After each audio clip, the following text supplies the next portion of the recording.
I didn't know at the time, but I do now, that it's an infection in the brain and spinal cord. Like, we didn't know that, did we? We just thought, oh my God, babies die from meningitis.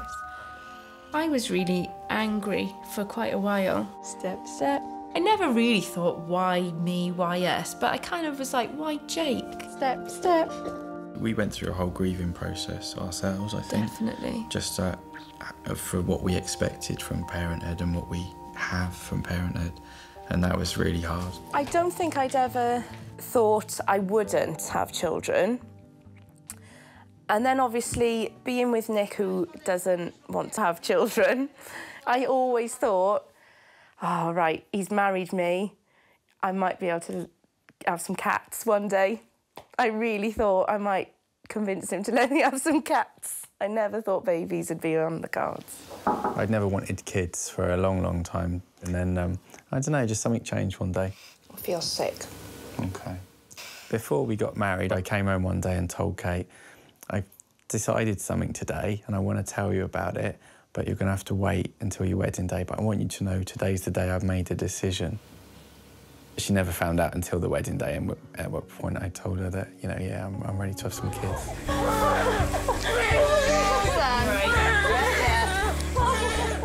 To see him after what you think they're going to look like, and to just see him there was, oh, awesome.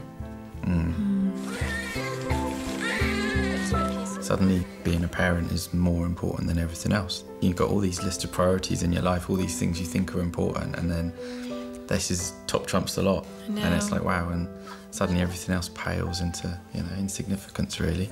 It all changes.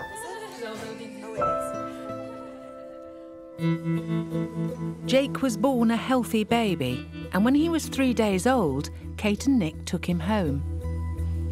But 2 weeks later, he fell ill. Those 2 weeks that we had of Jake being a newborn and being well, in some ways it is really difficult to look back on.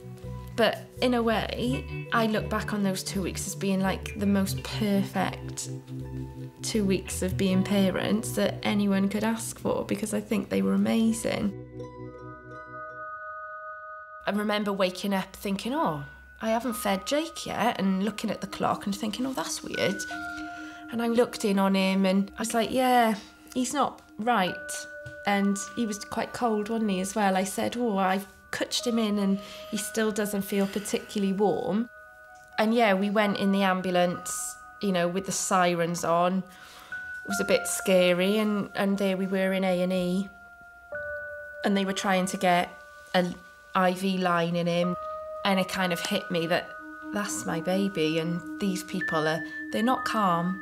You know, they're not. They were doing an amazing job, but they weren't particularly calm around him. They looked concerned.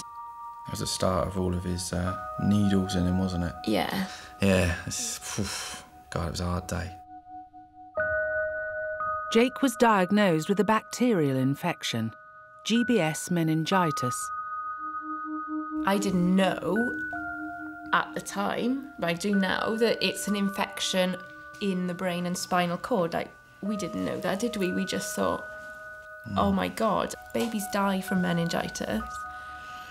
So you sit and you wait and you think, okay, and then when you go and see him, you're just like, come on, Jake. And I was saying, wasn't it? It was always, you need to kick the arse out of this meningitis, wasn't it? You need to fight this, you need to kick the arse out of it. After 3 weeks in hospital, Jake was well enough to go home. But no one could be sure what the long-term impact would be on his health. The nurses on PICU and the nurses that were in A&E and the doctors, obviously, were awesome. So we do kind of think, well, you know, they saved his life. Jake is nearly 2 years old. He's just eaten dinner, just be warned. No barfing on me today. He's feisty, absolutely. He's certainly a character. He's a determined little... bugger. I was going to call him a determined little bugger, yeah. Yes, we were. Do you want to have a walk? Show me what you can do? Jake's beaten GBS meningitis, but it's left him with athetoid cerebral palsy. Good boy. It's a complex physical disability, which means that Jake is likely to need care for the rest of his life. Good stepping. I was really angry for quite a while. Step, step. I never really thought, why me, why us? But I kind of was like, why Jake? Step, step. We went through a whole grieving process ourselves, I think. Definitely. Just for what we expected from parenthood and what we have from parenthood. And that was really hard. I remember a couple of occasions, well, one occasion, me and Nick were kind of both in quite bad places and we weren't really talking to each other. And then I was doing something and Jake laughed and I remember calling you. I was like, Nick, come quickly. And Nick ran up the stairs. I was thinking, oh, there's a crisis again. Yeah, and he was laughing. And just blowing raspberries on his chest, wasn't it? Yeah. Just blowing raspberries on his chest and he just started laughing. Oh, wow. Amazing. And then you're like, oh, this is what it's all about, you know? One day, when Chicken Licken was in the wood, an acorn fell from a tree. We just talk a lot and kind of get some perspective from each other, and we've got a good solid relationship to start with. It's just, you know, you get closer when you have something like this, you know, because it's you're in it together. No one else really can appreciate it apart from each other, so you can't fight each other. You've got to work together, haven't We've you? said that a lot, actually. It's only us two that knows what it's like to be Jake's mum and dad. Bash the planes.